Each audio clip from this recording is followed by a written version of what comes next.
Previously on Sodor, the modern years. And how are you feeling? I don't know. I can't help but feel my accident will happen again. Well, Percy's going to be coming by in a couple of days. You could ask him about it then. Perhaps that'll set your mind at rest. I hope so. You said he'd be here on Friday. He and Duck take turns to come up from Tidmouth. They bring up broken trucks and take repaired ones back. Hello, Percy. It's good to see you again. I can say the same, Adeline. So you do remember me? But didn't you tell it to a radio show? Most people think ghost stories are made up, so I could hide a true story among them. I wanted to make sure you were remembered in some way, Adeline. Thank you, Percy. You are a good friend. Thank you. I hope this helps. So do I. Well, my line's clear. I'd better be going, but I'll come by when I can. I'm looking forward to it.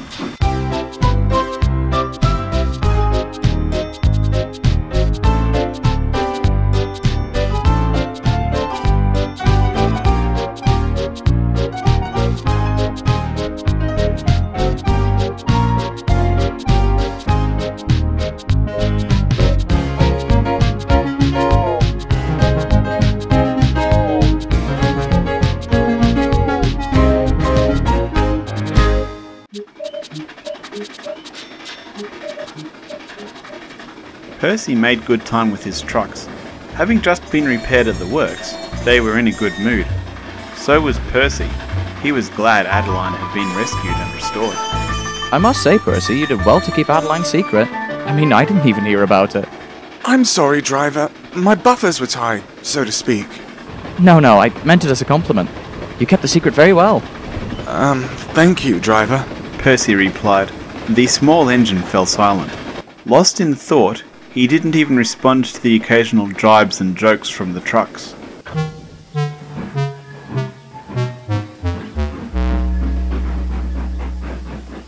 Is it just me, or was Percy very quiet? Yes, it's not like him at all. That caterpillar crack usually gets at least an oi from him. I hope he's alright.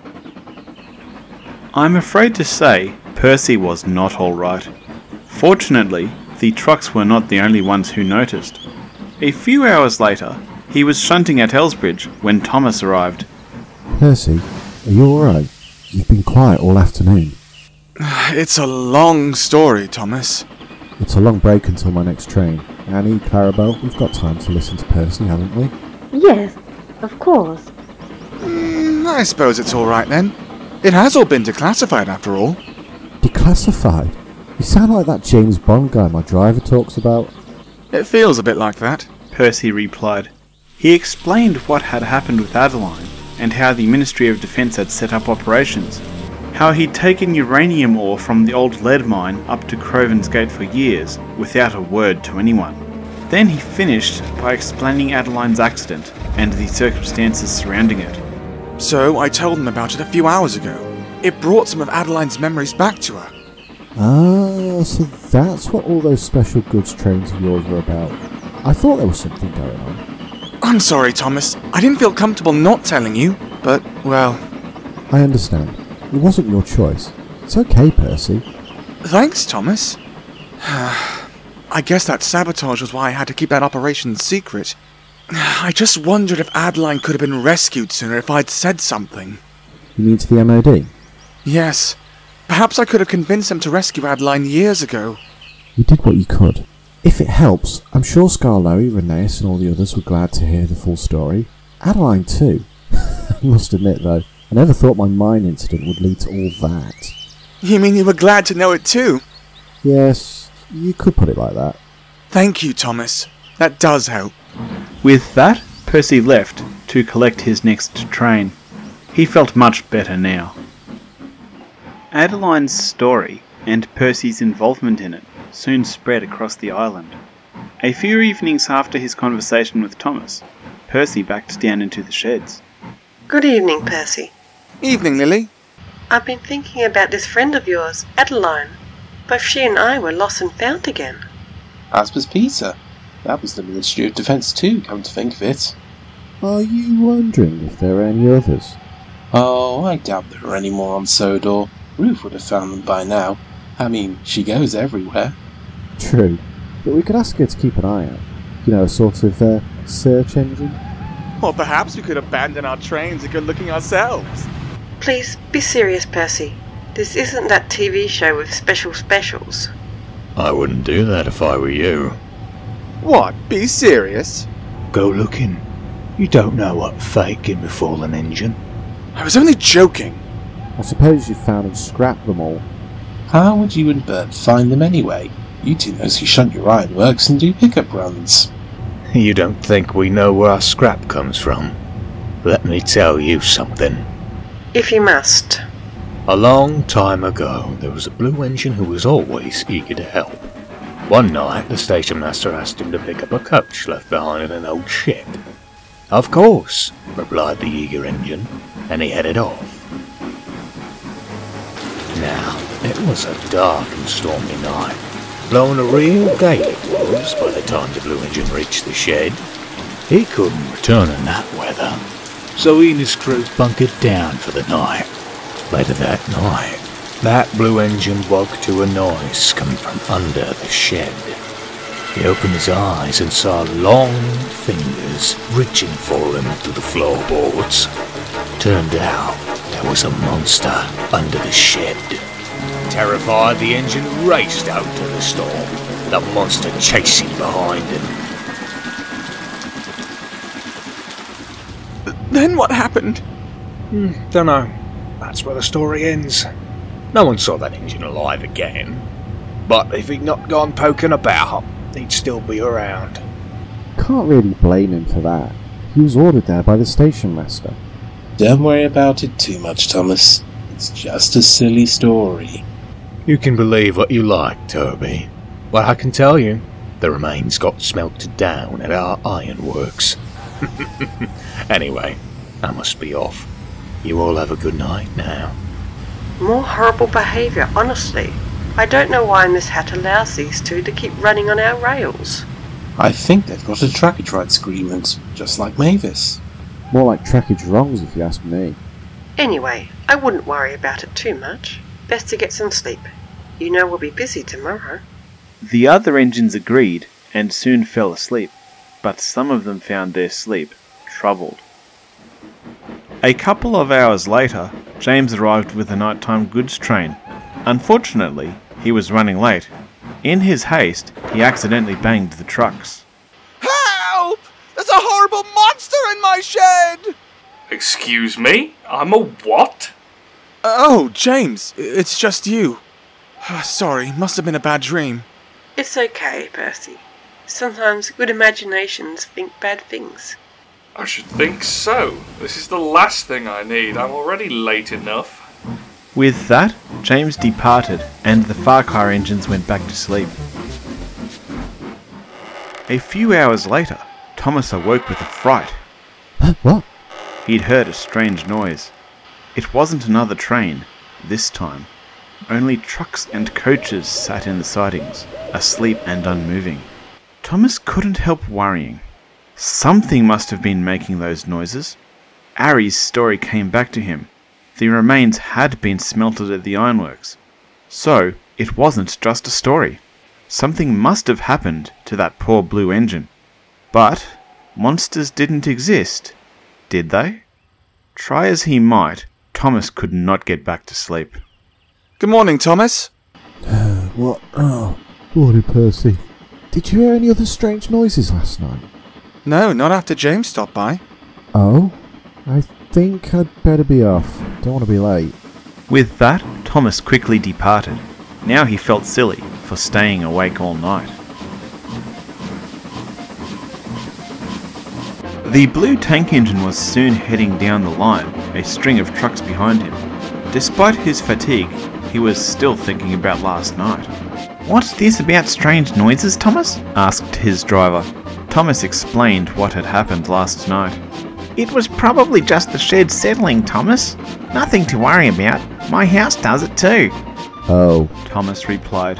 Now that he thought about it, he had heard the sheds make similar sounds before, but he hadn't been worrying about Ari's story those other times.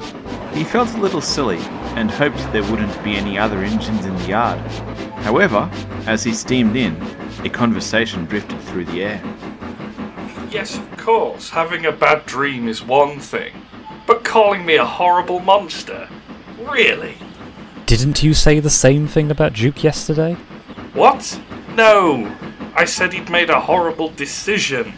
Giving up his brown livery. Now he just blends in with Skarloey and all the others. Don't you remember? I blended in with Gordon when you first arrived. Isn't that right, Thomas? Huh. Blending in? Oh, yes. You did ask for blue when you came out of the tunnel. That's right. I'd never pull that sort of stunt, and you know how I am about my paint. Did Alan? No, wait. Alfred. He had something to do with it. No, he'd already disgraced himself by then. The other 875... No. Yeah, 8754. What was her number again? 87546, yes. She could have replaced me. You wanted to show the fat hat director... Sorry. What'd he miss then? Thought that was the case? Yes.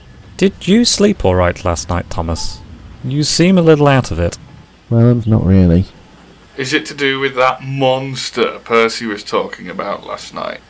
Yes, it was this story Harry told us. Thomas began, and he recounted what had happened last night. I thought you knew better than to listen to them, Thomas. You know they're troublemakers. But he said the remains were brought to that ironworks. That means it actually happened. It means that something happened, yes. Harry could have been exaggerating. I suppose so. I don't know why the Fat Controller doesn't pull Harry and Bert into line. They're owned by the Ironworks. Miss Hat doesn't have authority over them. As I recall, she's already spoken to the Ironworks manager about their behaviour. Well, she'll have to do that again. Indeed. Anyway, you'd better head over to the sheds. Have a drink and a rest. That should help. Thanks, Henry. Henry, that story of Harry's does sound familiar. Minus the monster, of course. It sounds familiar to me too. I think I heard it from Ruth. James, would you happen to know where Ruth's working today? She's up at Barrow. Asked me to collect this ballast for her. I've got a fruit goods heading up there. The ballast hoppers were quickly shunted onto Henry's train, and he departed. He considered the situation. Poor Thomas had been quite tired, thanks to Harry's prank. It was worse than the Ironworks twins' usual carry-on, too. Perhaps something had prompted it? Perhaps not. Regardless, that sort of behaviour was well out of line. The engines would need facts if they were to do anything about it, even if Miss Hat couldn't. Henry soon reached Barrow and stopped near where Ruth was working.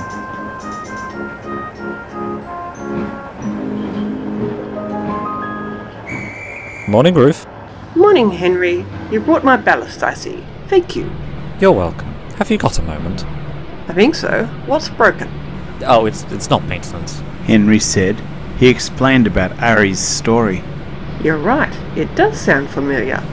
Something that happened at the Ironworks? No. Those two insist on looking after their own maintenance. I'm not surprised. That story. I think it was something that happened to Benson. Benson? But wasn't he the pilot up here? He wouldn't have gone, exploring. If I recall correctly, it was in the 1930s. After, you know. After a short-sighted decision by the board left us short on engines, do you remember what actually happened? It was something to do with an old shed and coaches. Can't really remember the details. It was over 70 years ago. Oh, well, thank you anyway. Henry replied. He headed for the sheds.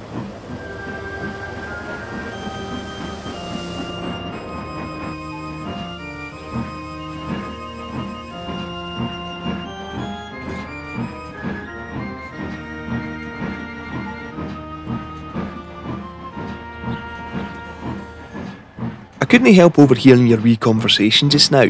You seem a little disappointed. Thomas was rather spooked last night. I thought hearing the real story might help.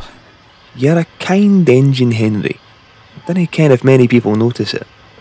Thank you. It would also mean Aaron Bird can't scare anyone else with that tale. There's that too. You might be able to ask Benson. Have you banged your smoke box, Donald? He left when Caden took over up here. In 1964, when you and Douglas were still painted black. Aye, he was sent back to British Rail for a wee while, then Barry Island scrapyard. Got plucked from there by a preservation lot. How do you know that? Oh, Dougie and I listened out for any news of engines being preserved, even after we'd found safety here. I see. Would you happen to know how to get in contact with him? I'm afraid not. It's just news for railway magazines mostly.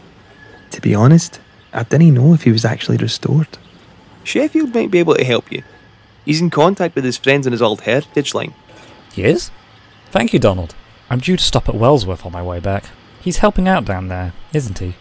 Aye, until Miss Hat arranges another engine. Edward and Boko are glad for the help. I imagine they would be. Thank you. Happy to help you, Henry. I'll see you around. Later that day, Henry was approaching Wellsworth with a passenger train. He was feeling hopeful. Benson may have survived and might be able to shed light on what happened. 'Twas something, at least. But his hope faded as he spotted Jeff approaching in the other direction. Jeff? Sheffield? What? Had a bit of a mishap at Lower Sodor. Sheffield replied. That was all he had time to say. Hello, Edward. What happened with Sheffield at Lower Sudbury? He was a little distracted. I'm afraid the trucks got the better of him. That doesn't sound like him. He was worried about his old heritage line. His friends there are in trouble. Oh, I hope things work out for them. Ironically, that's what I wanted to ask him about. His old heritage line? Yes. Do you know how he keeps in touch with them? I'm afraid not. Is something the matter? Henry explained about Ari's story and what Donald had told him. Poor Thomas. No wonder he couldn't sleep. There was no need for that nastiness. You can say that again. Anyway, how long will Sheffield be at the works? A few days, I think. It was just a minor accident. But on the way up here, he asked Miss Hat about having a Giesel fitted. Oh, Henry replied. He left, worried. Without Sheffield's connections in the Heritage Railway community, he wouldn't be able to find out if Benson had been restored or what had happened. Henry was still worrying when he reached the big station. As he pulled in, he spotted Emily Hat watching on the platform. Excuse me, Miss Hat, have you got a moment? Of course. What's up, Henry? Thomas and Percy didn't have a good night. Henry began. He explained the situation. By the time he'd finished, the Fat Controller was frowning. I'll have to have a word with the Ironworks manager. Again. But I don't think they'll do much, Miss Hat. Ari and Bert didn't learn their lesson after the incident with STMY a few decades ago. They will if I withdraw their trackage rights. I've got an idea, ma'am. Henry replied, and he outlined what he had in mind. I agree, Henry. You're sure it'll help if we could find out what really happened? Yes, ma'am. Very well. I'll make it so. A couple of days later, Henry was approaching Elsbridge. Miss Hat had given him some good news to tell Thomas at their usual connection. But Henry's good mood faded as he approached the station. Annie and Clarabelle were waiting on the branch line platform, but the engine pulling them was the last one Henry wanted to see. Thomas's injector's playing up. Now let's get this over with. Hello to you two.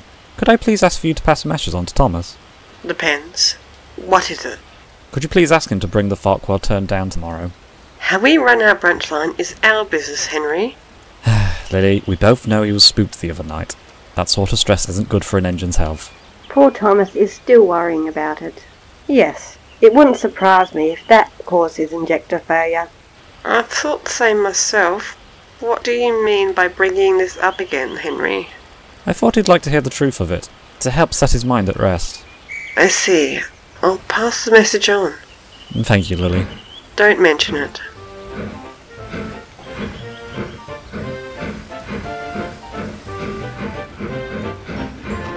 Lily, you will pass that on, won't you? Of course I will. I thought you knew me better than that. We know how you feel about Henry, too. This isn't about that. Both Henry and I want to help Thomas. So you two can work together then? Well, if you put it like that. And he did put it like that. From what we've heard, Henry doesn't like Ari and Bert either. So that's something else you two agree on. Very well, I take your point. Lily did pass Henry's message on, so early the next morning, Thomas set out with the Farquhar turn. This was a daily run of trucks down to the main harbour. Whoever took it would drop them off, turn around, then return with some others. His trip went well, and he soon reached the harbour. Good morning, Henry. You too. What's the matter, Thomas? Listening to you, you'd think we'd done something wrong. I hope this isn't why you asked me down here, Henry. I wasn't expecting it to be a turn for the worse. Not at all. Harry, it's about the story you told the other night. We'd like to know what really happened. What really happened? Yes, with none of that boiler sludge about monsters. Well, I can't remember all the details. You had no problem with details the other night. Well, that was just making stuff up, wasn't it? Harry and Albert, are you telling people I'm dead? Hello. Thomas, you remember Benson, don't you? I think so. You were up at Barrow, weren't you? That's right, until that little diesel took over. I didn't get up there often back in those days. Didn't you have the number 13? I didn't think our numbers went that high back then. I asked for it. Thought I was lucky. Lucky? But it's meant to be... well... I know. But, well, I was careless back in those days. And yet misfortune never caught up with me. Mostly. Anyway, I'm here helping old Eddie until this Sheffield chap is repaired. I see. I understand you two put the frighteners on old Thomas here a few nights ago. Some nonsense about this monster under the shed. We should be off. There's no rush. We've got something to discuss. Harry told me that your remains were scrapped at their ironworks. Oh really? Well, that's news to me. You need to get your hearing checked, Thomas. I said the remains. Never said they were his. Oh, very funny. Whose remains were they then? Who said it was an engine? Harry didn't. Did you? No. But some engines were scrapped back in those days. Mr. Hart, the one around back then, wasn't too happy about it. Indeed. It caused problems a couple of years later. We were desperate for engines. Not just engines, Henry. With that whole Great Depression thing going on, the railway was salvaging both trucks and coaches too. Benson began, and he thought back. It had been a rainy Saturday evening in 1936. Most of the day's trains had been and gone. Benson was having a well-earned rest, at least until the station master walked over. Benson, I just had a phone call from Mr. Hatt. He'd like you to collect some coaches. Collect them? They're usually brought here on trains, aren't they? These are old ones, left behind in a shed. We've only just found out about them. From one of those former railways, are they? That's right. The line's no longer in use. We've had it checked, and you should be able to make it. Wouldn't Ruth be a bad choice for this? She's smaller than I am. He's also busier than you are today. You know weekends are the best time for maintenance. So, where is this old line exactly? Comes off the main line at Crovan's Gate. Cut through the Ballyhoo, I understand. The shed's on a short spur, just before the tunnel. So that's not too far then. Benson soon had Emily's coaches sorted, and he set off. As he headed along, the rain grew heavy. Wind lashed at him, and thunder rumbled. Let's hurry, driver. The sooner we get these coaches, the sooner I can get back to my nice warm shed. They found the shed where the station master had said. Some old coaches sat inside it. They had not moved in years. Those are the coaches we need to collect? Are they even safe to move? Don't fuss yourself. We'll check them. Benson's crew did so, then returned to his cab. They're a bit stiff, but they should be safe to move. Righto. Benson replied, and he buffered up to the coaches.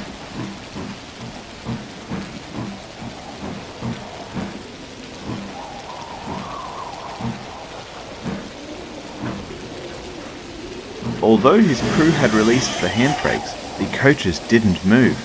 Benson strained forward. Come on! Come on! Come on! Steam shot from Benson's funnel and blasted the roof of the shed. A gust of wind blew through. Driver! The shed is collapsing! Panicking, Benson yanked forwards.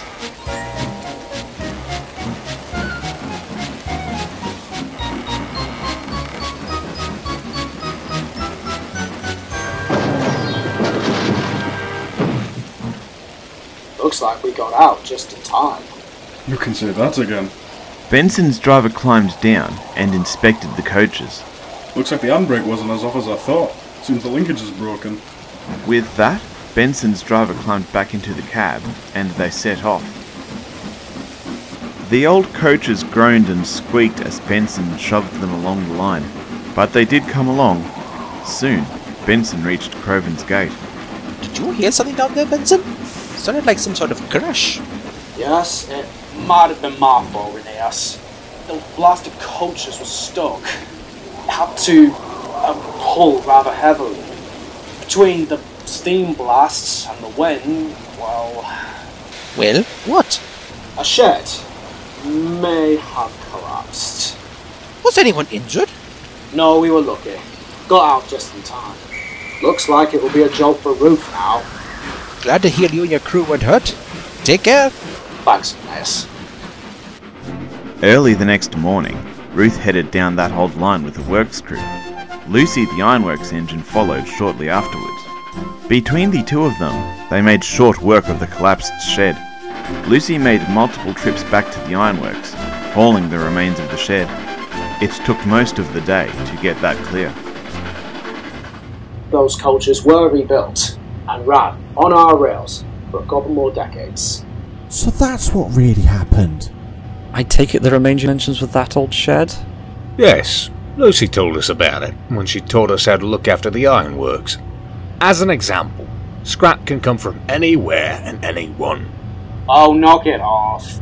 Well, it's... Don't start with that inevitability sludge. Those coaches could have easily just been scrapped too. They were, a few decades later. You see? Inevitable. No, not really. I've seen a few of those coaches being used as sheds and hen houses along my branch line. I mean, still in use one way or another. I've seen them too, on the main line. But what will be scrapped, Harry and Albert, is that story of yours. We'll be spreading word of what really happened. You had no right to use it like that. Scaring Thomas and Percy? What was the point? Perhaps that was going a bit too far. We are guests on your rails. Easy to take that for granted sometimes. Yeah, my apologies, Thomas. I'll try to tone it down.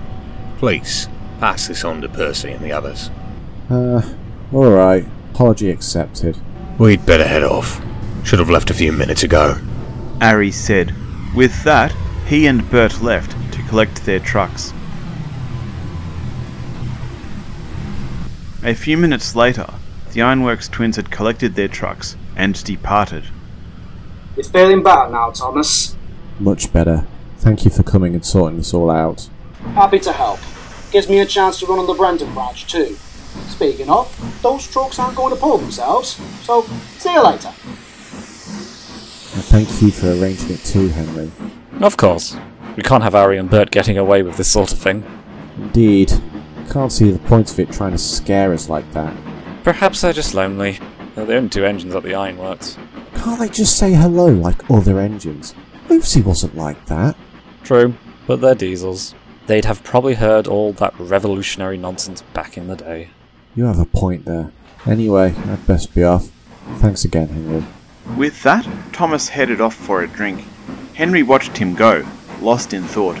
Now that they had defused Ari and Bert's story, perhaps the Ironworks twins would tone it down. Henry doubted it though. They'd been like that for decades. Word soon spread. Over the next few days, the engines kept a close eye on the Ironworks twins, but they didn't try anything aside from their usual taunting. The rest of Benson's visit was uneventful, and Sheffield soon returned from the works. With him back, Benson returned home. Miss Hatt had arranged another engine to come and help on the Brendan line. Benson didn't mind. While it had been good to visit, he preferred the quieter pace of his heritage line. At least he'd been able to clear up that misunderstanding.